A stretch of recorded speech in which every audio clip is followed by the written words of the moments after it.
Happy Sunday, everybody. It is Sunday, the last Sunday in February, Black History Month. So I am pretty excited about my guest for today, Andrea Williams. We are going to discuss many things, but her book. We're going to discuss blackness in this industry. We are going to be discussing, in this industry, I mean the country music industry, if you don't know. So, we're about to get real, real, because I have my opinions, and as you guys know, I have no shame in sharing them. So, hi everybody. We're just going to give it a few minutes for some more people to join in, and see how people feel, because I have my opinions. How's everybody doing? I'm going to get...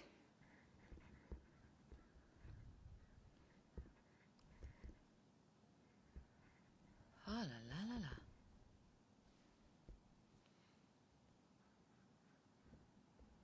la. Hey!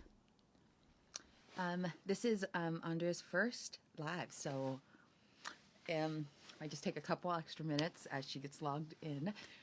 But what I wanted to discuss also is these ACM nominations, the lack of blackness, but also, and I put in the title Blackness and the Industry, because I think we focus a lot on whiteness and kind of just tired of focusing on whiteness. Like, let's focus on blackness, because I think blackness is awesome. And there needs to be more blackness in our industry, and in adding blackness to our industry, some of the whiteness will go down, which is okay. It's not like saying peace out. Rachel, I am excited too. So let me get her on here. She's sitting here. Give me one momento, folks. One momento. I appreciate your patience. There she is.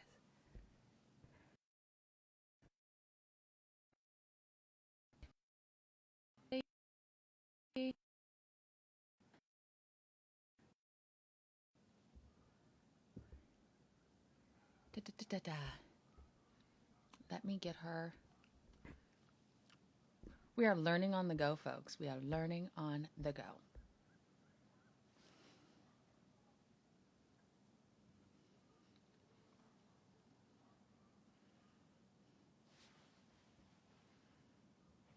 Okay, here she is.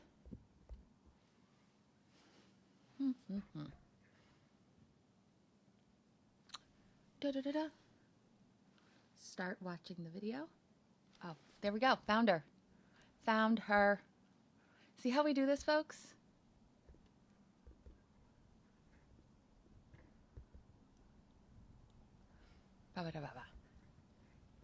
Here she is. Let me get her on. On the bottom, it will let you join if you press the button on the bottom where it's two people. Okay. Andrea, I am just going to search for you and see how to get you on here.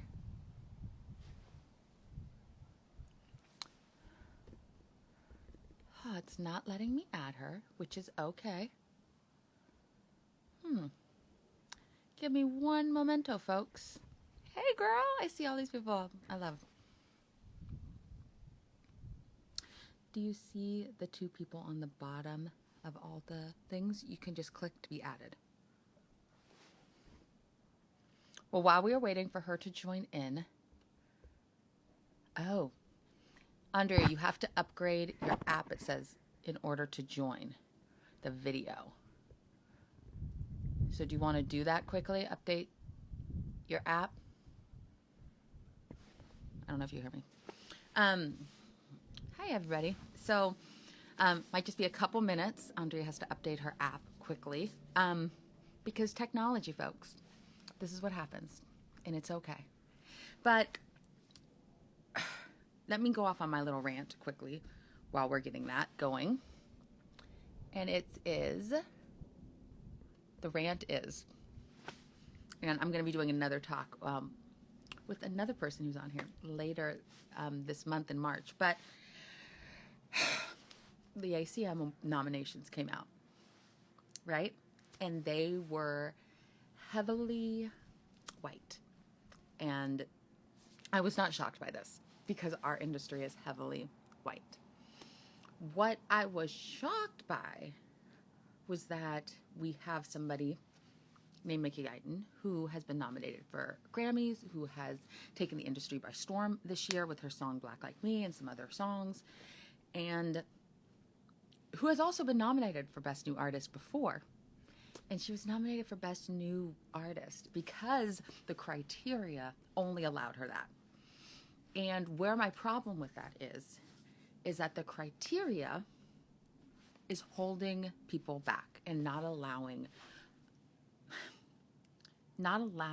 for the fact that our country is racist. And I say that boldly, like, our country is racist.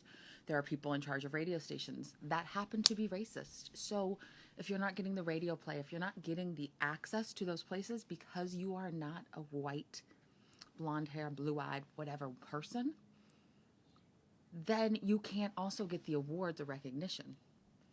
They go hand in hand. They go hand in hand. So, oh, she's almost done. Perfect. Like, and yes, I agree, Black Like Me should have gotten Song of the Year nomination, but the reason it didn't is because she did not fit the qualifications to get that nomination also. So not only are there people that are probably against her in the rooms, because you also have to be in the room, you have to fit qualifications. There's a lot, and I'm going to go over it in a next Jock Talk, but if you don't fit those qualifications, but what if you don't have access to actually even meet those qualifications? You know what I mean? So I use Mickey as an example, and we are friends, and I talk to her about this all the time, but if you don't have access to the radio stations that will play your song, or if they're not playing it to the level of somebody else, because you're Black and you're speaking on your Blackness, because I also believe it's because you're speaking on your Blackness, then how are you going to get, then, like, how do you rise? Exactly. It's built to serve white people. The system is built to serve white country artists. And that doesn't mean all these country artists agree with that, but that is the system. And so, as we've talked about Morgan Wallen, different things, and we focused on certain people. And if you just joined in, Andrea is going to join in a moment. She had to upgrade her app to be able to do video. As we focus on certain people, we also need to realize that those people aren't the problem. They're working in the system which has worked for them. They're working within a system that has benefited them. Now, we could also, and many artists have, Marin has, there are people have said, I'm aware that this system is benefiting me. And the people that have come out of this system are, I want to say this, I try to say it not disrespectfully, but if we think that we are canceling people, quote unquote, because they are doing something, that's also not going to work. I believe in fixing the system, but the system also, how do I word this that doesn't make me sound like a complete asshole, because I'm not an asshole, but I am. Andrea's always said to me, and I've talked to Cam about this, it can't be 50%. We have to go all the way. So if people are saying racist things, we have to hold them accountable, but we have to hold them accountable while holding the whole industry accountable. It can't fall on one person, because one person isn't the only racist person here, or the only person saying things that are microaggressions. Oh, yay, here she is. I'm very passionate. Here she comes. Yay! She's joining right now. And if I go on a rant or if I offend you, I'm not really sorry. But please share in the comments.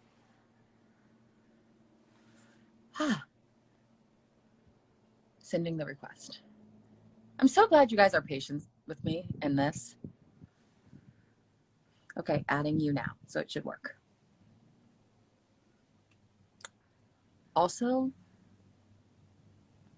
thank goodness for Apple Watches. I will never be mad at technology. Da da da da. Andrea, I'm adding you right now to this, so it should work. Huh.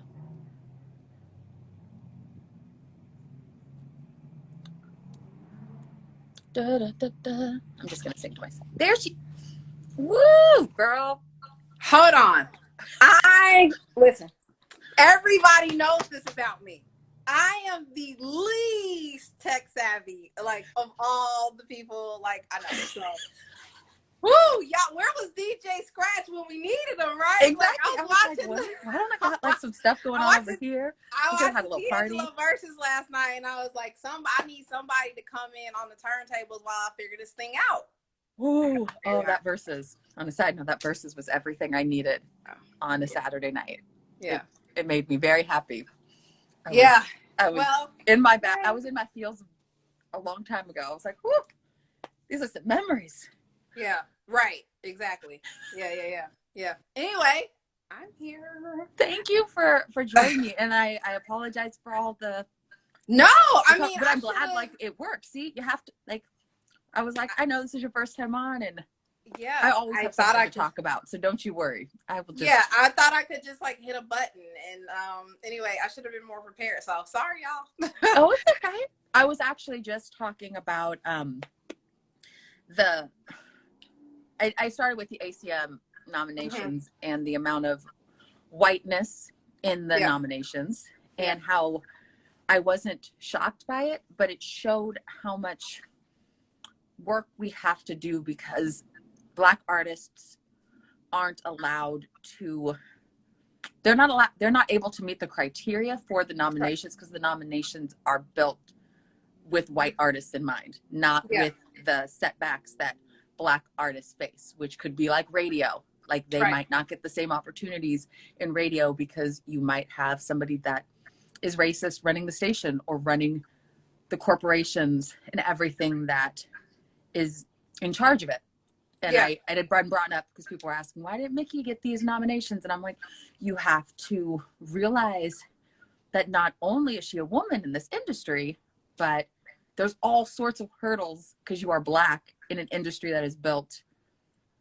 It was started by Black women and men, but it was built for white male artists.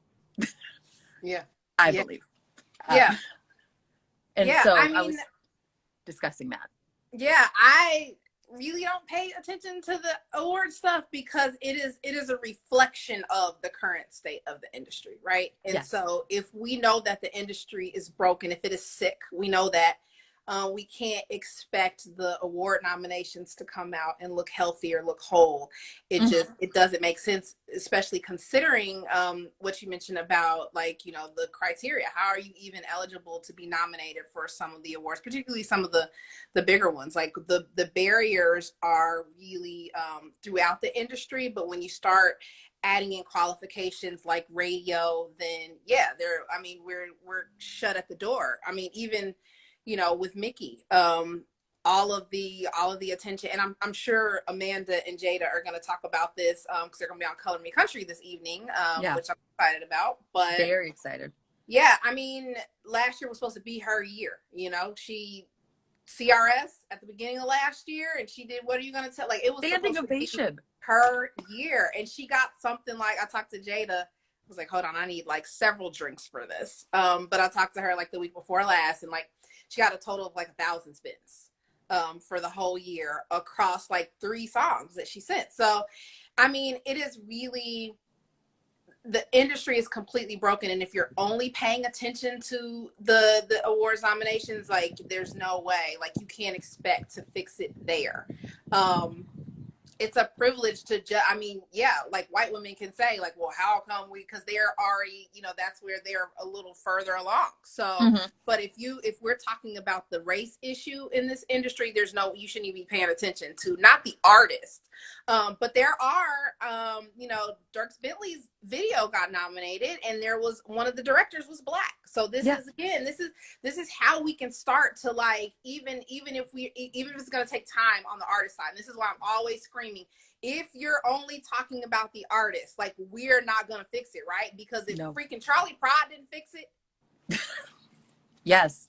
Like, then nothing's gonna, like, I mean, like, he was selling more records at RCA than like everybody but freaking Elvis. If that doesn't fix it, and I don't care how they started out not sending his picture to radio and all those other things, like, ultimately, like, we know this dude is Black. If his presence alone, and then the success that he was able to achieve, if that doesn't fix it, we know it's not just going to happen by letting in a few individual artists here and there. It's really an industry-wide effort. So yeah, hire Black directors, like hire Black management, like let's do we need Black people in every single corner of this thing, and we're not really having that conversation yet. Every single corner. And that's where I wanted to get to you, because I feel like the industry is starting to pay attention to Black artists, and they have picked a few to like pump up, and they're like, yeah, we got these artists, we're signing them, we're doing this stuff. But you're also putting these people up when they have nobody else to fall back on, and turning in like your team. Like, how many people are Black at the label that are supporting? How many, that's right, like, of the makeup artists are you hiring are of color? How many people behind the camera? Like, where is all the other support? You're putting somebody there, and I call it tokenizing. Like, you're putting them there because you're like, I want to show that I'm doing the best thing. Like, I'm being this person. But then your rest of your team doesn't look anything like it. So do you really want to do that? Like, is that really what your goal is? Right. And that's the thing. I mean, even like, you know, in terms of speaking to the artist, like, this is where you have control, right? This is particularly if you're not there yet, right? If you're still trying to get it together to ultimately maybe get, you know, a label deal or get a publishing deal or whatever. Right now, when you don't have that, you have the opportunity to build the thing around you how you want to build it. And, you know, I think, poor Mickey. I mean, I love Mickey, and I love, you know, for many reasons, but I think one of the things, you know, unfortunately or not, depending on how you look at it, but she's a master case study if we pay attention. Like, yes. And this is where I'm always coming in, you know, I'm the girl showing up like with the historical receipts, like, look, you know, and this is, you know, I know you said you wanted to talk about my book a little bit, but this is, there are receipts for all the things that are happening right now. And, you know, like me as a mom, like I have 4 kids, and I want my kids to go way further than, you know, my husband and I have. I want them to get there faster. And that only happens if we teach them our mistakes, teach them what, even if it's not a mistake, what didn't work, right? So we can try the new thing. So they're picking up where we left off instead of starting over generation to generation. We do that a lot in the Black community. We are starting over and over again. So I'm trying to figure out, like, if nothing else, we can sit and talk about why, you know, how fair is it or not fair is it that Mickey's not getting, you know, the opportunities that she should be. And all of that is 100% valid. We also need to look and say, look, man, if this ain't work and it ain't working, really, right? Like, she didn't have the radio. She doesn't have any of these things.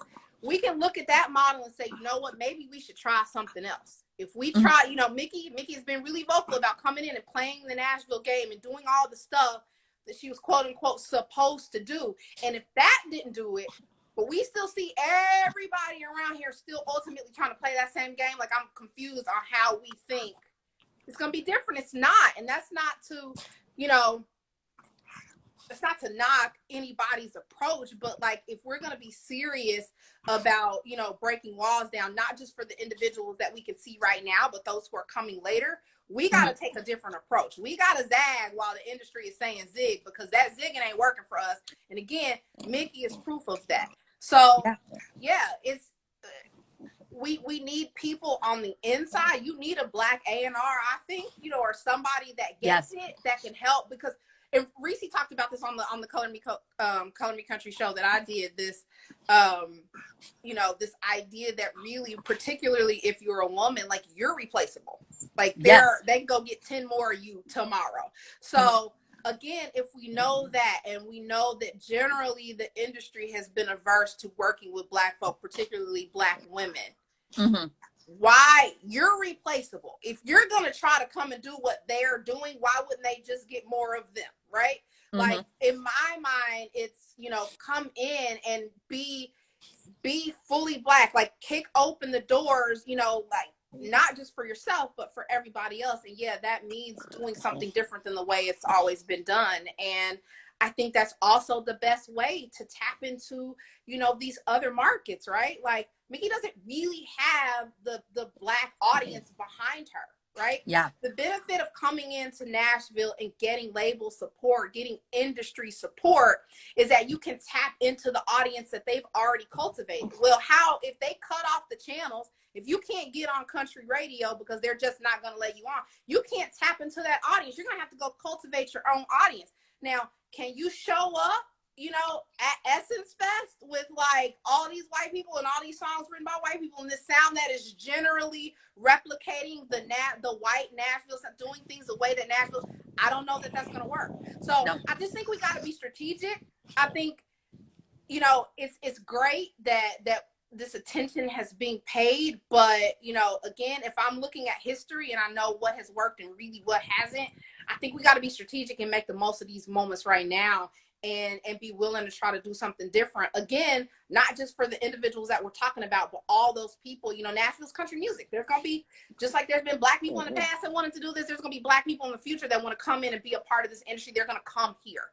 So I think we all in this moment have a responsibility to think about that and to open up these doors. And yeah, I wish, you know, that somebody else had done it, but here we are.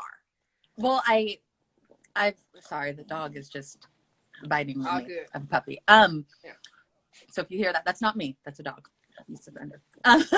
I would say that, and I've said this to some newer artists and they've asked me my opinion, and I said, be you, be authentically you. And the right people will find their way to you, but you'll also be able to tell if they are wanting you to be the Black version of them and fit into their mold and be quote unquote white, or if they want you because you're you.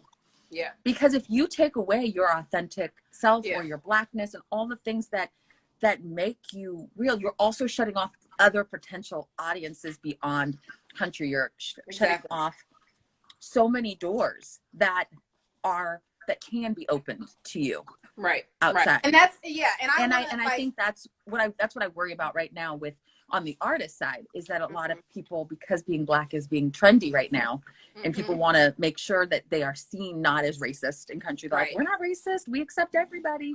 And I'm like, no you don't. But you want to have that perception that you do. And most people and most fans are only going to look at the book, the outside cover of the book. They're not looking inside to see what the stats are of the companies and of the radio play. They're like, oh, but she has a Black artist on their team, like, so they're not racist. Or they're completely, it's fair, and it's not fair.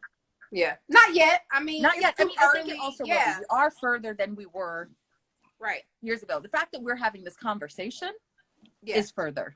Agreed. It's proof of growth. For sure. Right. But also, I feel like we gotta like continue to push hard. Like, I feel like there can be that kind of, you know, oh my gosh, we are having the conversations, and oh my gosh, look at the next Woman of Country lineup, and like, you know, that kind of like easing up. And I'm like, nah, because we don't have anything tangible yet. We're still very much at the start of this journey, so we definitely got to keep pushing.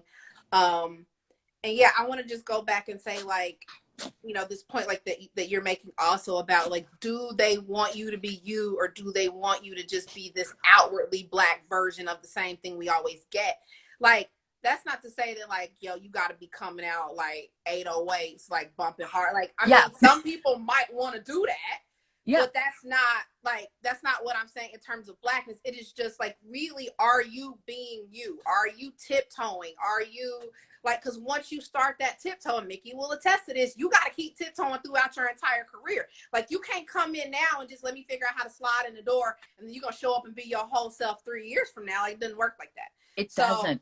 Yeah, there's obviously, very different versions of blackness. Hello. Yes, but we are yeah, we're not a type of monolith, person. right? I remember, and I've told this story before, when I went into a meeting, and my hair was big and curly, and I'm 5'10", and they're like, "Oh, but you're gonna need your hair straight for this," and we're talking about music, and I was like, "What?" They're like, "It'll just be easier if your hair's straight." Yeah. And this was a big meeting, and I was like, "Why are we discussing, first of all, my hair? Why are we? What is the point of this?" And I felt really defeated, and I was like, "I guess I got to straighten my hair." And I went back home, and then luckily the people around me that I had already surrounded myself with were like, no, you don't. You wear your hair curly. Like, that's what you do. That's who you are. And that's something so small. They're like, they spent the whole meeting talking about your hair. And I was like, yeah. They're like, yeah, that's not the people you need to be working with. That's not who you can be yourself around. And that's something so small. But I was lucky, even in just that, I was like, no, I'm not going to take that scrap, because that's going to lead to something else, which is going to lead to something else, which is going to make me have to be smaller than I want to be. Yeah. And luckily it's allowed me to keep my publishing and keep a lot of my power, which I'm thankful for. Exactly. Yeah. And I mean, for as much as like, I talk about like Mickey in terms of being a case study of maybe like what doesn't really work. I love that like Reese came in the door and she was like, yo, this is what it is. Like, hair's curly. Here are my 2 Black female managers, like, get with it or not. Yeah.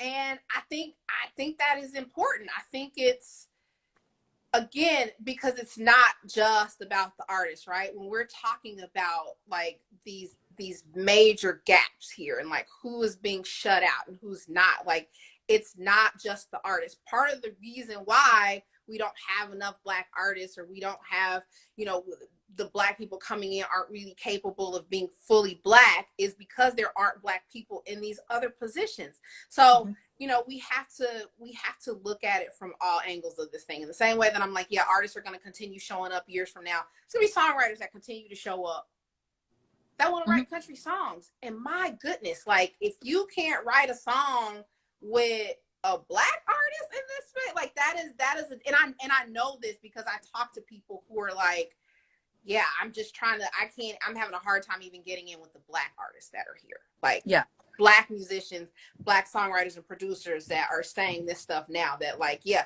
the doors are up here.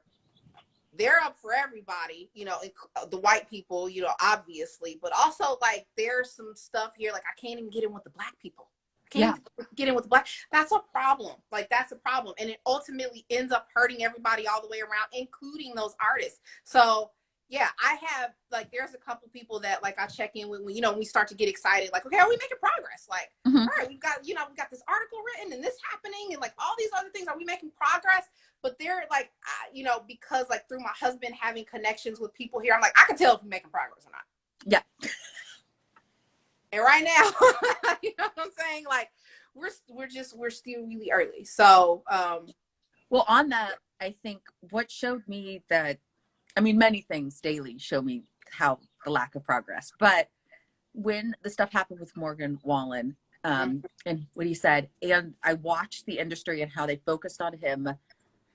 I watched how everything went down, and I knew how it was all going to roll. I could see it very clearly. And I was like, you guys aren't realizing that we're not focusing on the problem. We're not discussing the problem. We're also acting like it's okay, but it is okay because we've allowed it to be okay. And we've allowed it to be okay for years. Like, stuff has happened to Charlie Pride. Stuff's like, this is a culture. The culture we have created allows this.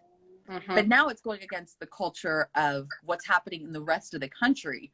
So it's getting elevated by being filmed and stuff. I'm like, but this isn't new. The way people are talking to each other, not new. I've walked into rooms where I've been called things, not new. Not new. But also, why are we focusing on one person, which I do think people need to be held accountable, so don't get me wrong, Right. instead of the whole culture, the whole system. Right. And because there are a lack of people of color working in the system, how is it going to change? Like, how are we going to change the culture if we're not letting people in the door? That's right. Yeah, it's going to take, like, it's not going to change. You're going to just keep getting people saying stuff. Like, it's just going to be like, oh, this happened like once a year, and we all get passionate and post something on our Instagram, and then it goes back to. Yeah, it's going to take people. It's going to take people coming in the door, and it's going to take those people coming in the door being Black.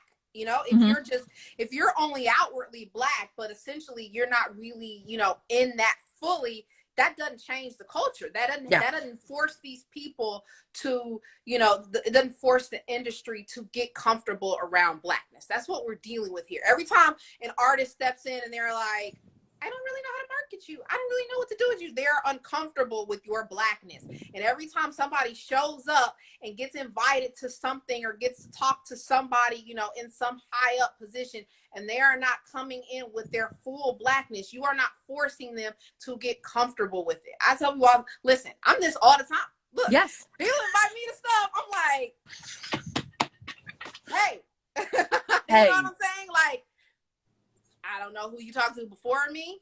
I don't know who you talked to after me. And that's another thing too. Like, I hate this idea that like we have to be representatives of the people, right?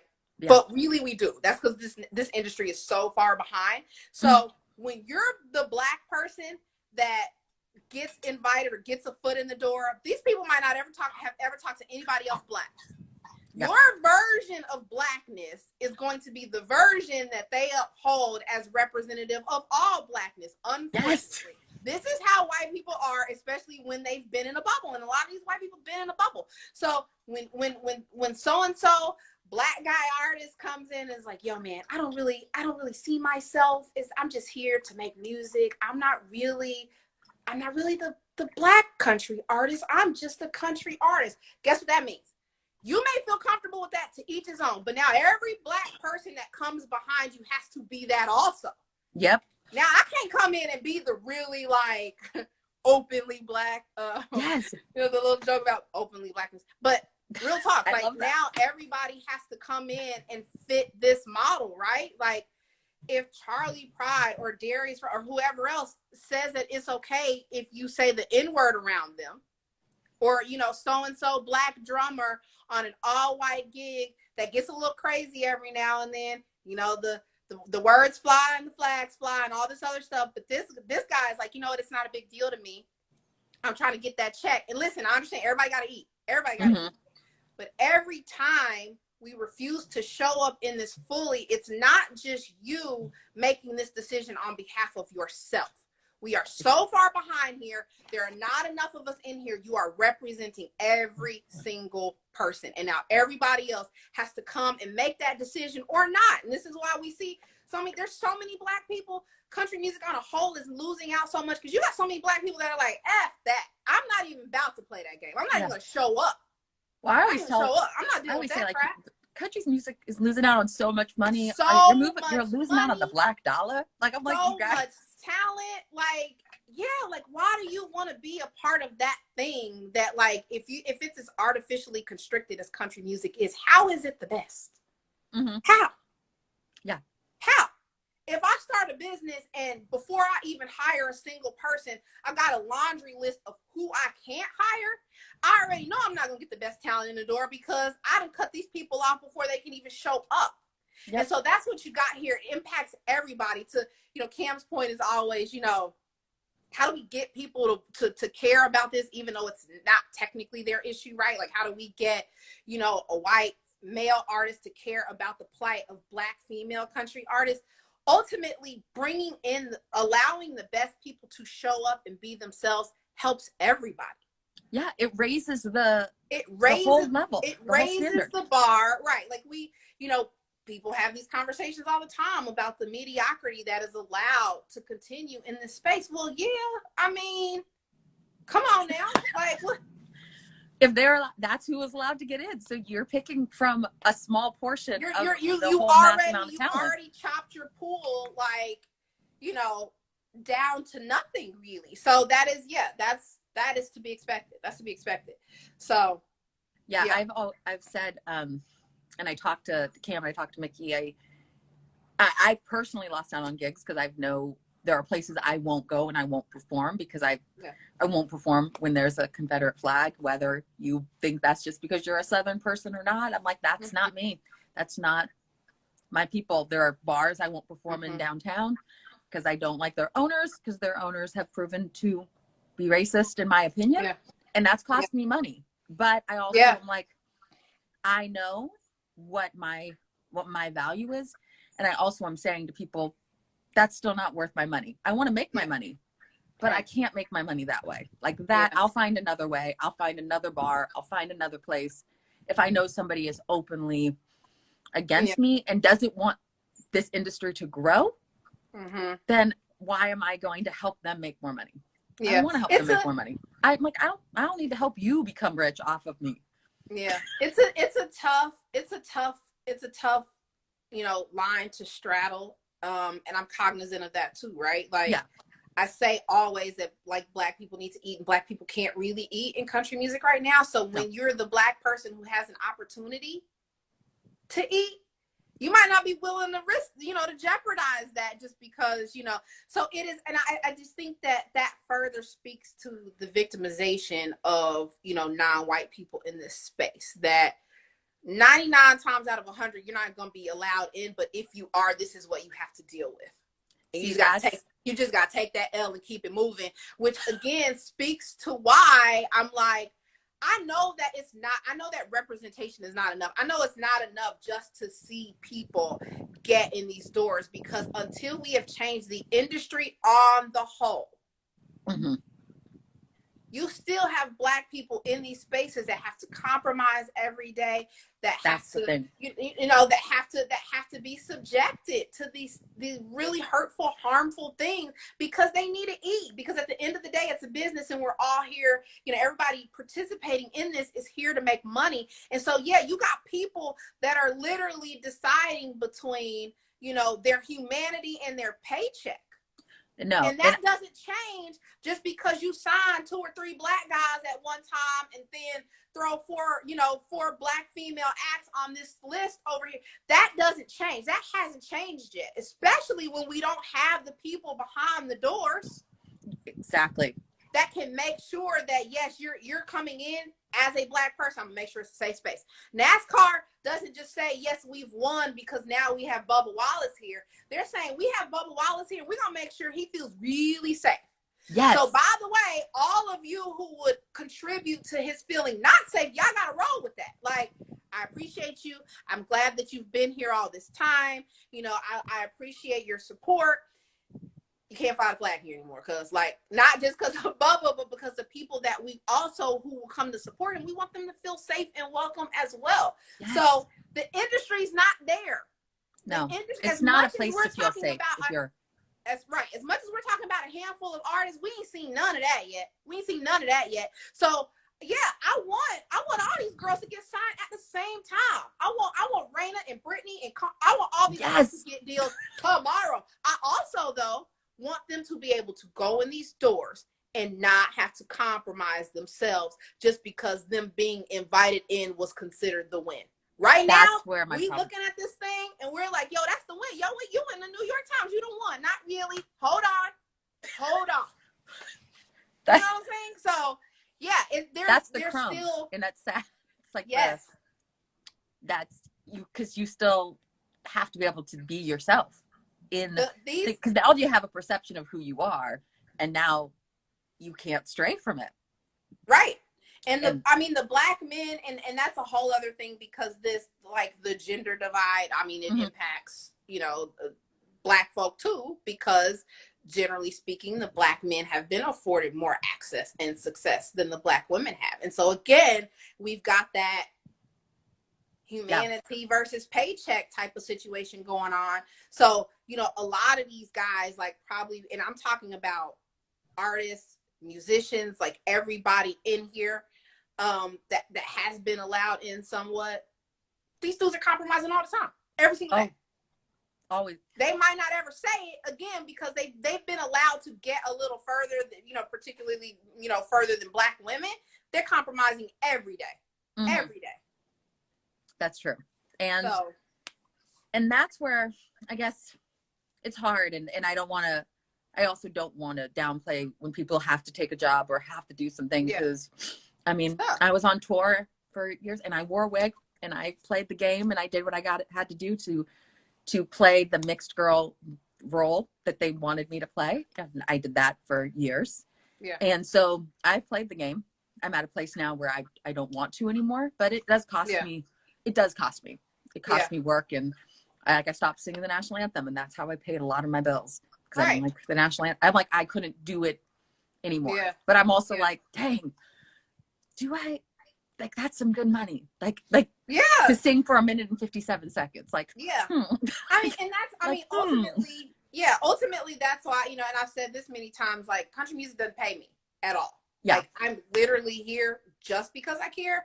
And so I can say things without fear, of being blackballed or, whatever, because of that. So yeah, I say all the time, like, I'm speaking on behalf of the people who can't say the things for whatever reason, because they're not yet in a position where they can say, you know what, I'm going to pass on this check because it's just not right. So, yeah. And that's, and no matter what position you're in, that's a hard thing to do when somebody's offering you work. You're like, whoo, because this industry is no joke for it's no joke in general. Everybody. So you're like, wait, I have an opportunity. Being a creative is like, it's tough. Sometimes I'm like, why did I choose this? Yeah, me every day. I'm like, just like, huh? And my family goes, why did you choose this? And I'm like, I don't know. Nobody told me in college, like, this, why do I have a degree in singing? Like, I didn't need to get, it's a whole nother side note. I'm like, the number of days, I'm like, I need to get into like data entry or something like that, because the streets is like, it's real out here. It's real out here. Yeah. Well, I know we have to tie up soon, but I do want to discuss your book, because I love it. And not just because I love baseball, because I do love baseball. Oh, yay. I am a sports girl. I love, I love all sorts of sports, but I'm from the Bay Area. And I've gone to a lot of baseball games and spring trainings, but I hadn't known so much of the other side of history. Like, I know a lot of history about white baseball. Mm-hmm. And so I want to know what made you, first of all, want to write this book, and what has the response been? Yeah. Kim's the one that told me about it, and I got it the moment she did. And so, well, thank you. I love Kim for that. Right? Somebody go sell these books. I'm the ultimate, like, you mean I can't just write the thing and then they will come? Like, I got to go out and like promote it? What is that? It's a scam, is what it is. It's a whole scam. I got to promote this one and actually sit down to write the next one. Like, the next one won't just automatically write itself. It's a scam. Honestly, it's a scam. But, so I grew up a really big baseball. Woo! We're just spinning around. Hold, please. This is right, Nico. It's such a good book. This book is good. Here, she's gonna come back. Pa. It wouldn't be anything if we didn't have some technical difficulties, folks. It's just how it goes. It's just how it goes.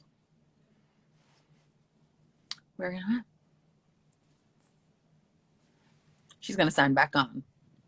That's what you got to do sometimes. Here we go. There we go. Here you go. Y'all, let me just. I just want to hang with you. Mess it up. Oh my, y'all, I'm sorry. Crazy. Anyway, so I'm back. You're back. Welcome.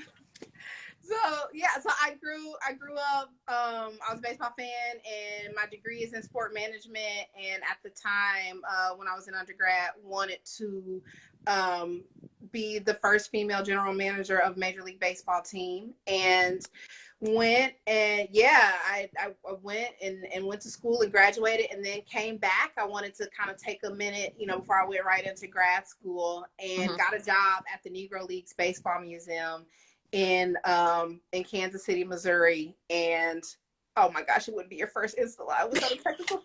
Y'all, it's my sad face.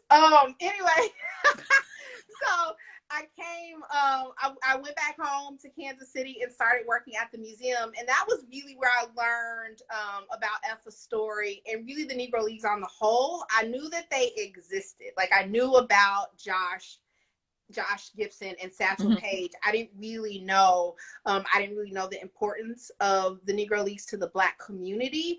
I certainly didn't know about Effa, this woman who ran a team in the 1930s and 40s. There was so much that I just wasn't completely aware. And so it took me a while to get to the point of writing the book. But yeah, it's, it's a number of reasons, confluence of factors, if you will. But I have 4 kids. My oldest daughter is probably the most voracious reader of the 4, but she hates nonfiction. And so I was like, let's fix that. But also, yeah, I think 2020, if nothing else, showed us that, like, we don't really understand history on the whole in this country. As white people, I think Black people are further along just because we've had to understand how this world really works so that we can, navigate it at least somewhat effectively. But we don't understand, right? Like, if we look at Major League Baseball right now, the same way as if we look at the country music landscape right now, and we just say, there are a lot of Black people here. How'd that happen, right? Like, it's just some wild coincidence. We do that because we don't understand the history. We don't understand all of the intention, all of the really, extra special care, taken repeatedly to build the structures, to build the barriers that keep Black people out. So, I wanted to write a book that talked about that, obviously in the context of baseball, but really on the whole.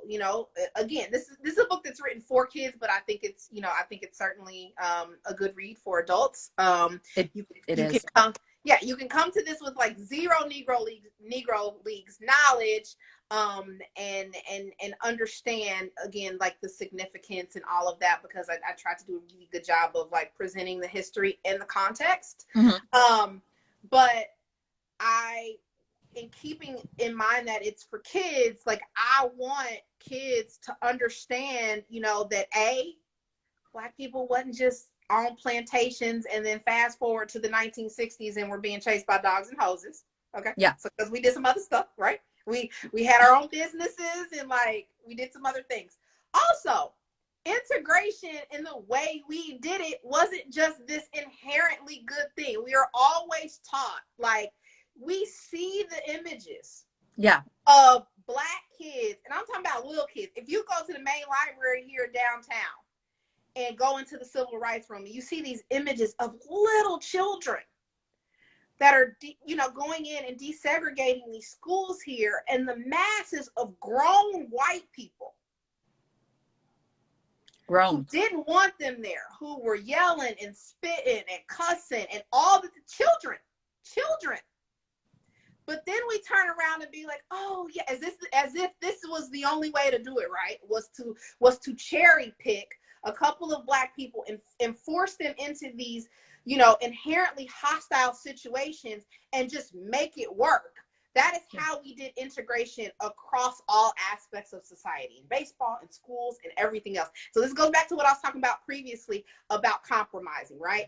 Is it a win just to have Black people in the building? Can they really come, and is it a safe space? Can they come and be fully Black, or are they walking in the door having to, capitulate and appease the white people who let them in, right? Yeah. So all of these things, the way we've been taught history one way, because we've always given, generally speaking, white men the pen. Yep. And even when we give white women the pen, we still get stories like, the suffragist movement that still, block out, so I'm trying to do all the things right? Yeah. I'm trying to do all the things, you know, in this one text, but also make it a really, really compelling read that I think does illuminate, you know, or help to illuminate a lot of what's going on right now. Like, none of these things are an accident. There's historical receipt for all of it. And also, by the way, if you understand the barriers that were erected, again, that intention, Mm-hmm. this is how you understand how to tear it down. You don't accidentally tear it down because it wasn't accidentally built, right? Yeah, And it has to be you know, purposeful. I know people get overwhelmed because we want to fix, you know, whatever the country music, whatever. We want to fix it overnight. This junk wasn't built like this overnight. You are talking about like generations of, you know, at every turn, doubling down on whiteness and exclusion. You cannot fix that overnight. We need to have a full understanding of the problem. We're gonna have to put in as much work to build the new thing or to tear down this old thing that those people who erected those structures, those barriers, as they put in to building them in the first place. They And put in also, some. They put in some serious work. I mean, like real talk, like just like, listen, intentional. Like I said, white people are nothing if not intentional. Like if you look back to like slave, like the level of intention. No, we don't want black people reading. Like they weren't just thinking about the right now. How can we get free labor? It's like literally, how do we hamper these people for generations? How right? are we going And to we keep see them? the results of that. Yeah, that's not an accident. Yeah. That's not an accident. It's not an accident. Oh, wait a minute. Hold on. Here we are. You know, Reconstruction, post-slavery. And wait a minute. The black people are running for office. Hold on. Now we got to tear that down. Now we need some new codes and some new, like there's we need to burn down some cities. We need to strike some fear. Listen, burn the whole thing down. Burn the whole thing down. Like just burn it down. Intention. Like, so and then rewrite it and don't tell anybody about it. Listen. When we write the history books, because listen, they're gonna have babies. Yeah. When we send the babies to school, they gotta think that it really wasn't that bad, right? Because some of the slaves didn't have it that bad, right? They had nice slave masters, and they got to work in, like all of these things at every single turn. So we gotta keep that in mind. But also, really for black kids, for my kids and all the other black kids, like I've said this on several interviews. So my 9-year-old wants to be the first athlete to win a World Series, Super Bowl, and an NBA championship. Woo!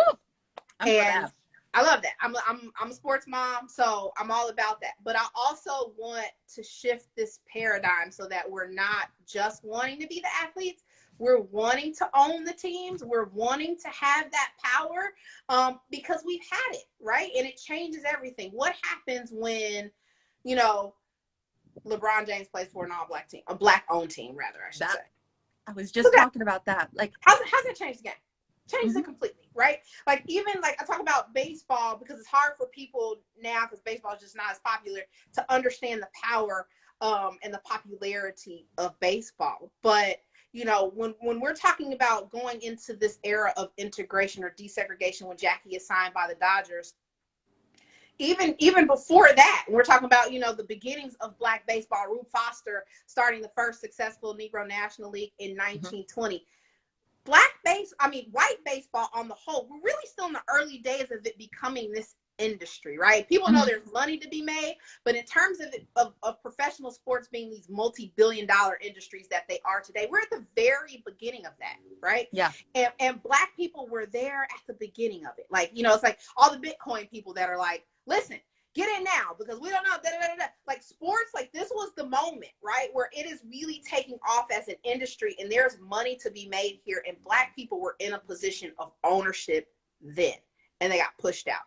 So, but I want black kids especially to know that yes, you can be the next Josh Gibson or the next Satchel Paige. You can, you know, run real fast and hit real far, but also you can aspire to run these teams. You can aspire to own these teams. I think it's important. We talk all the time about, you know, how seeing is believing, how we need to have these mentors, virtual or otherwise, so we know what is possible for our lives. If we look at the current landscape, and I'm talking specifically about baseball right now, black kids don't really have any reason to think it's possible. In the same way that if you're Black and coming into country music, you don't really have a reason to think it's possible. You may have some individuals here and there, but on the whole, it's not possible. Okay. No. If you just look at what we have right now. So if I rewind time and I say in the 30s and 40s, in the 1920s, 30s and 40s, coming out of these moments where literally the white people are burning whole cities down, and yet, we still had these teams and these leagues that were run by Black people, providing jobs in communities. You know, we have, you know, Black secretaries and Black publicists, and, you know, we've got these safe spaces, right? You know, even when we get to the point where white people are allowing us in, is it a safe space? Well, Black people, we created our own safe spaces. If we could do that then, what can we do now? The ability that we have to create is only limited by what we put on ourselves. My dad always says. That's right. My dad obviously grew up in Arkansas and segregation and all these things, and he's like, but I dreamed bigger. He's like, I knew this wasn't my end point, because I knew that he studied Black Wall Street a lot, and he's like, I know Black people made money, right, and they'll make money again. And so he chose his path. He got out to California. He's done his thing, but he had a dream that was not. He looked beyond where he came from, and he looked beyond what he saw. Yeah. And I've always been inspired by that personally, being like, okay, maybe that's why I chose country music. I'm like, let's go for a battle. Let's go. Yeah, I mean, let's go ruffle some feathers. Yeah, because I like when people feel uncomfortable, because when they get uncomfortable, they either grow or they shut down. And I'm always like, I hope you grow. I want you to grow. People go, you make some people uncomfortable. I'm like, good. That's the only way. I mean, I know I make people feel uncomfortable, but also I'm uncomfortable. Really, okay. Like, I really want to do this all the time. You know what I'm saying? Like, my agent's like, you owe me some things. Like, what are you writing over there? Like, what is happening? But, you know, it's important. I don't know, like, speaking specifically about country music, I don't know if we'll get a moment like this again. I don't know that, you know, we'll have an opportunity where people are willing to have the conversations and potentially, like, you know, do the things to move this industry forward. I don't know if we'll get it again. So if we got to all be uncomfortable, like, I'm showing up and I'm saying I'll be uncomfortable with you, we got to all get uncomfortable. That's the only way. We have to get uncomfortable. Yeah. And before I close, I'll say the problem, I had many problems, but the problem with the Morgan Wallen situation I had was people were so not okay with being uncomfortable for like 24 hours. And I was like, you guys, we got like, I'm going to need you to just be uncomfortable, and everybody can sit in this discomfort. It's not pretty. It's uncomfortable. Like it's been 24 hours, folks. Like, we need to we need to get our bandwidth a little further, because like, but I mean, I realized how far we had to go, but I also realized, I'm like, oh, this is a good visualization. I'm like, nobody wants to be uncomfortable here. Nobody wants to be uncomfortable. And because I was going to say, even the industry, which moved pretty quickly and really, you know, in lockstep in terms of, like, on the corporate level, like, you know, we're pulling them from radio, we're going to, you know, all these things. It really also, as necessary as it was, and like, I've gone on record and said this, like, that had to happen, right? It's not, people are arguing, well, like, I don't really know if he's racist. I don't think he's racist. He just, you know, the songs, you know, the rap song, all of that is fine, right? You know, a cocktail isn't inherently bad, but if you're an alcoholic, you can't have a cocktail, okay? Exactly. Maybe I can, but you can't.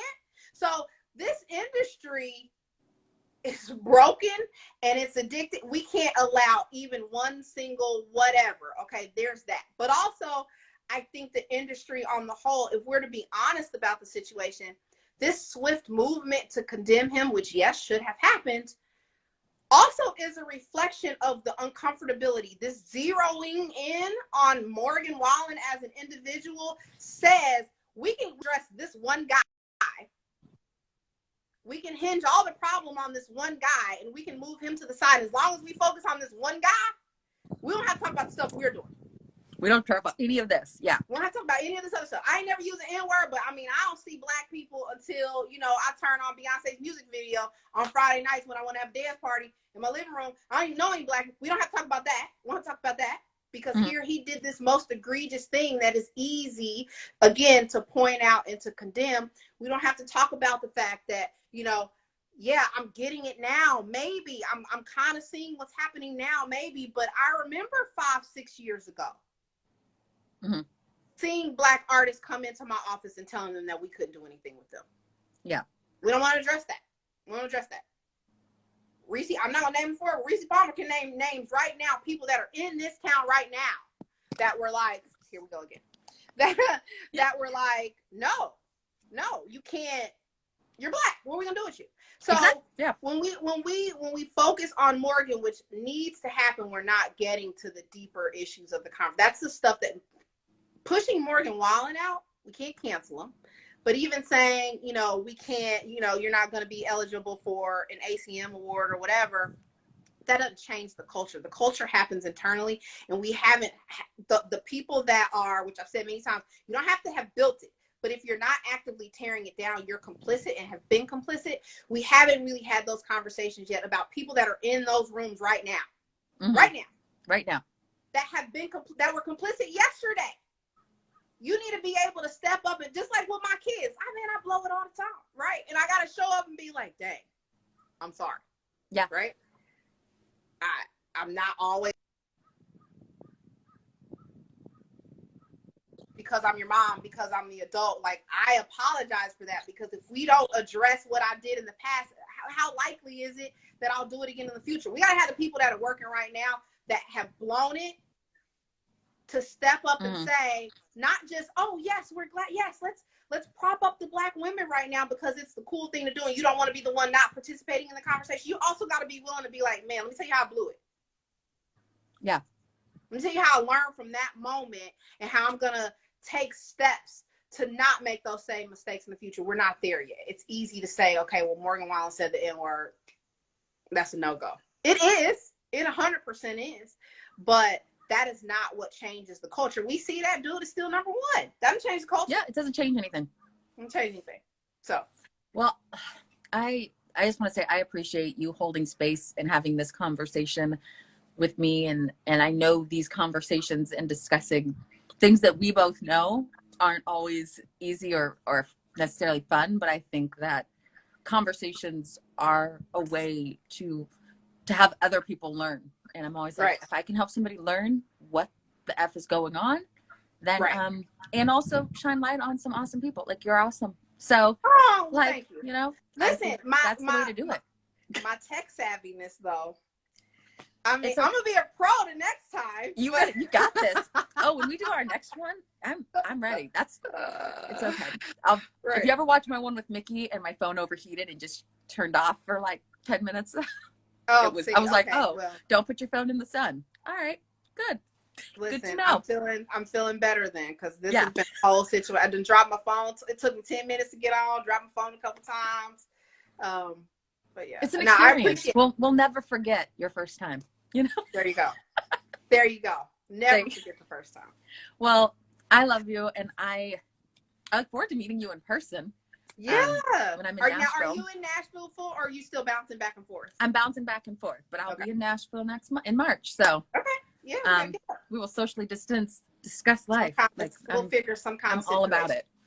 Yeah. So I'm back and forth, just living that bi-coastal existence. Can't complain. So, but thank you. I'll save this on the page if anybody came in late. But like me, anybody that came in late like me.